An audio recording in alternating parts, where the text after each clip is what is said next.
Olá pessoal, tudo bom? Sejam bem-vindos a mais um RegiosCast.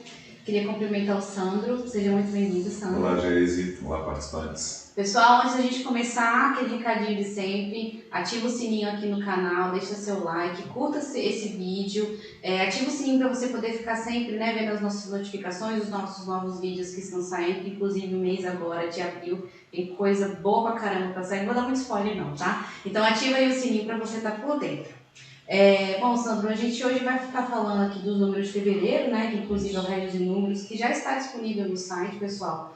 Lá quando você entra no regis.org.br, tem a partezinha do Regis de Números lá, que você tem todos os dados do seu plano de benefício, tem o andamento do plano, e tem ele detalhado também, inclusive os comentários também da área de investimentos lá também para vocês. Então hoje a gente vai estar comentando um pouquinho para vocês. Mas antes disso, Sandro, vamos falar um pouquinho do cenário de fevereiro, como é que foi? Isso, é importante a gente começar falando sobre o cenário, até para poder entender o contexto de cada plano. Então, por exemplo, no mês de fevereiro nós tivemos uma inflação IPCA, uma inflação medida pelo IPCA de 0,84%, um pouquinho maior que a inflação do mês anterior, do mês de janeiro, mas inferior, por exemplo, à taxa de inflação do mês de fevereiro do ano de 2022. Com isso, o acumulado do ano ficou em 5,6%, uma taxa relativamente mais baixa do que o acumulado do ano do mês de janeiro, considerando o período de 12 meses.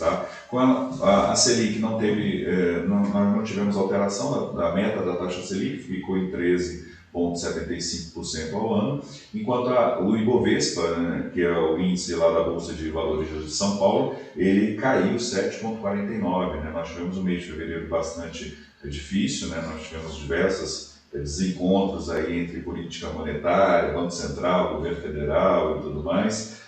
Tivemos a crise dos bancos, que é importante. Começou a crise bancária, primeiro lá com aqueles bancos lá dos Estados Unidos, agora já no mês de março já veio o Credit Suisse, enfim, isso tudo atrapalhou bastante o desempenho das bolsas. Como sempre oscila tudo, Sim, com certeza. O dólar, com isso, o dólar apreciou em 2,84%, fechando em 5,221%. As reservas internacionais do Brasil subiram 1,97%, fechando o mês de fevereiro em 328 bilhões de dólares. O resultado primário do governo federal, isso é importante enfatizar, tá, Geise? Porque o resultado primário ele ainda está positivo no mês de fevereiro, mas a perspectiva, vocês vão ver mais na frente, é que o resultado primário do ano fique negativo, tá? Mas ele ainda, no mês de fevereiro, ainda estava positivo em 1,2%, enquanto que a dívida bruta do governo federal fechou o mês de fevereiro em 73,1%. Essa é, digamos assim, é o cenário macro, vamos falar assim, dos principais indicadores do mês de fevereiro. Outro indicador que é importante a gente estar acompanhando, porque a gente olha o mês de fevereiro, a gente está olhando para trás. Olhando para frente, que é o relatório Focus do Banco Central, é importante entender como é que o mercado está olhando para frente. Então, o relatório Focus do Banco Central, que solta toda semana esse relatório, ele está projetando, por exemplo, um IPCA para o mês de março de 0,76%, um pouquinho menor do que o mês de fevereiro, mas um pouco acima da expectativa que nós tínhamos há algumas semanas atrás, puxado principalmente por conta do ajuste dos combustíveis, que isso já começou a colocar no preço lá das expectativas de mercado. Para o mês de abril, a perspectiva é de uma inflação um pouco menor do que a do mês de março, de 0,59%, enquanto que a inflação do mês de maio está sendo projetada em 0,40%. Isso mostra, o que esse número mostra? Mostra uma trajetória declinante da taxa de juros, da taxa de inflação, melhor dizendo. E isso pode, de repente, pode sinalizar alguma queda na taxa de juros praticada pelo Comitê de Política Monetária, o Copom. No entanto, as expectativas de mercado para o fechamento do ano ainda permanecem muito próximas de 6%. Em relação à semana anterior, o mercado precificou para baixo, para 5,93%, a taxa que se espera que vai fechar o ano de 2023, mas ainda muito acima do patamar estabelecido pelo Conselho Monetário Nacional de 4,75%, de teto de 4,75%.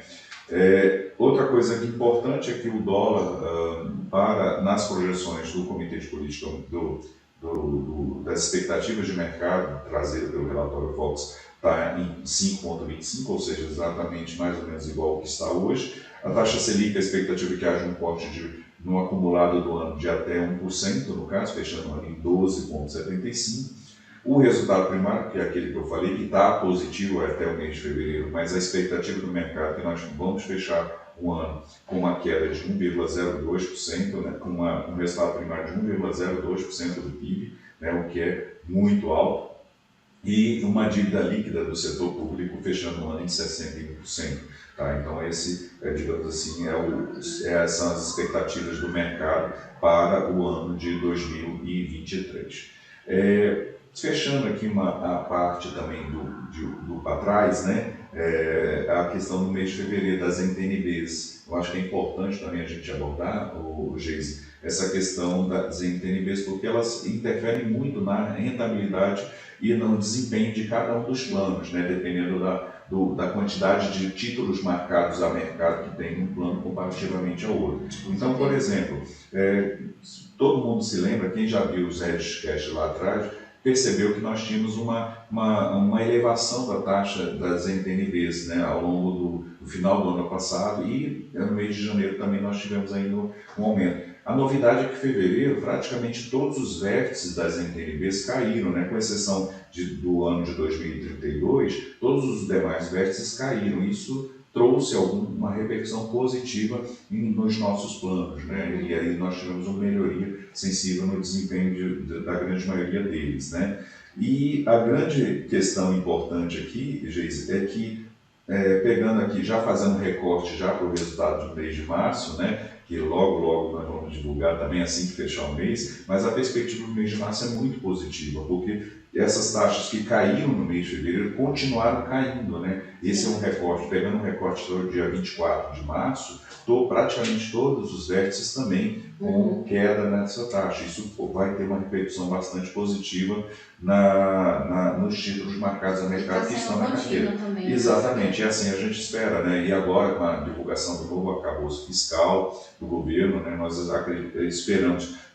Saiu agora, hoje, né, saiu um detalhamento do arcabouço fiscal, o mercado já reagiu positivamente, né, com relação a esse novo arcabouço, mas ainda tem informações ainda insuficientes, mas só isso já foi motivo para que o mercado gerasse algum otimismo, e isso pode refletir, por exemplo, numa queda das taxas das NTNBs, né? Então, por isso é que nós falamos que a nossa perspectiva, em termos de cenário econômico, pensando na questão dos planos, é que o mês de fevereiro já foi beneficiado por essa pequena queda nas taxas das NTNBs, e se mantiver essa trajetória, nós acreditamos que o mês de março será mais positivo ainda do que já foi no mês de fevereiro. Né? Exatamente. E assim, em resumo, foi isso que nós enxergamos aí no mês de fevereiro, já entrando no mês de março. É com alerta ainda no mês de março, né? Exatamente. Exatamente.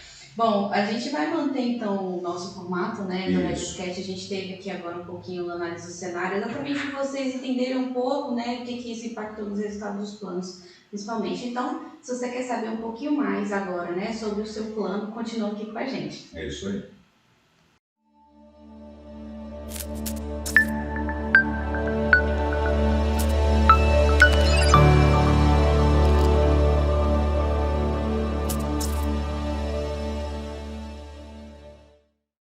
Bom, depois desse comentário aqui que o Sandro deu, né, do cenário, vamos falar então, Sandro, um pouquinho aí do plano CD5, como é que foi no mês de fevereiro, o que você tem de novidade pra gente? Vamos lá, Geise. Olá, participantes do CD05. O plano CD05 é o nosso plano que mais tem sofrido com a volatilidade do mercado, né? Se você pegar aí um recorte no final do ano passado, né, para o início desse ano, ele sofreu bastante, né, por conta da famosa marcação a mercado. Esse plano, 88%, quase 90% dos recursos do plano CD05 estão marcados a mercado. Então, como nós fizemos algumas aquisições de títulos públicos marcados a mercado, e aí tivemos aquele movimento no final do ano passado que as taxas subiram bastante, então, como nós já estávamos comprados, e aí gerou esse efeito da marcação em mercado, diminuiu a performance do plano CD05 no final do ano passado e no início deste ano, que chegou a ter uma rentabilidade negativa. Mas no mês de fevereiro já foi um mês de recuperação, Geise, e demais participantes do CD05. Né? Nós já conseguimos atingir 0,86% de rentabilidade rentabilidade no mês de fevereiro, né, o que dá uma performance de 77% em relação ao referencial de IPCA mais 4. Né? No acumulador ano ainda estamos um pouquinho para trás, né? Está com 0,72 contra 36%, o que dá 36% da rentabilidade acumulada do ano, mas é um plano que certamente vai se beneficiar muito com a marcação a mercado. Com o fechamento das taxas no mês de fevereiro e com um novo fechamento que já está acontecendo no mês de março, nós acreditamos que o primeiro trimestre do plano CD02 vai ser um primeiro trimestre muito positivo. Mas, infelizmente, aí ele sofre ainda com esses problemas da marcação a mercado. Os títulos públicos que compõem hoje, que são correspondentes a 86% da carteira de renda fixa do plano CD Metrô, do CD05 no caso, ele está com a taxa de 5,07% ao ano, bem acima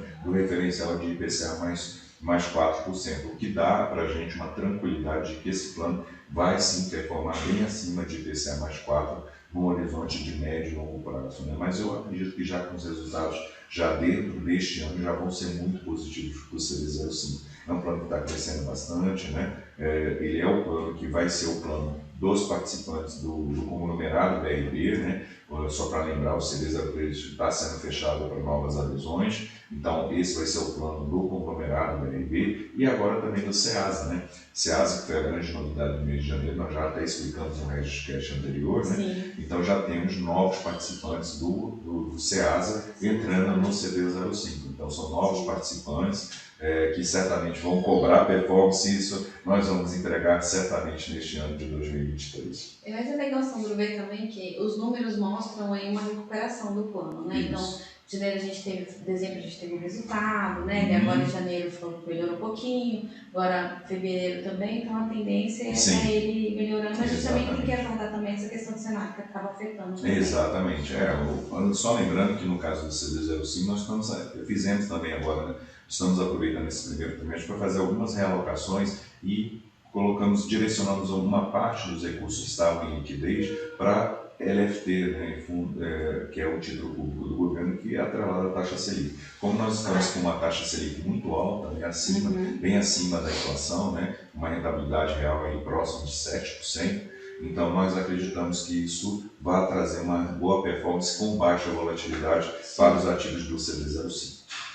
É demais. Então a gente tem que aguardar os números aí de março para ter mais dados, exatamente, mais informações também. Já é um plano que já está em recuperação, a rentabilidade já está em recuperação. Muito bom. Bom, a gente apresentou aqui os números então de fevereiro, né, do plano CD05. Continue acompanhando a gente aqui nas nossas redes sociais, né, principalmente aqui no YouTube, se inscreva aqui no nosso canal, deixa seu like aqui no vídeo. Também ativa o sininho para você não perder nenhuma informação aqui no nosso canal no YouTube. A gente também está nas outras redes sociais, Instagram, Facebook, LinkedIn. E inclusive agora no mês de abril, né, eu recomendo que você fique de olho nas redes sociais, porque é o mês de aniversário da Regis. A gente vai estar fazendo 38 anos. Então a gente vai ter, né, o mês todo de comemoração. A área comercial preparou uma programação bem bacana e umas promoções e umas coisas bem legais para poder fazer. Tem também o dia 13 a gente vai ter um evento de prestação de contas, que é um evento bem legal, que a diretoria, né, dá todo esclarecimento das contas de 2022, tira dúvidas também de você participante, então é um momento mais próximo, né, do participante. Quem puder, né, está super convidado para comparecer aqui no dia 13 de abril, né, aqui do lado, né, no auditório do CMTC. Exatamente. E dia 18 é aniversário da Regis, então assim, acompanha a gente que tem bastante coisa legal aí acontecendo para vir em abril. Não vou falar muito não para você poder ficar acompanhando, tá? Vou dar muito spoiler não, você acompanha as redes sociais aqui. Então mês que vem a gente se vê para poder falar dos números de março. Obrigada, até a próxima. Até a próxima. Tchau, tchau.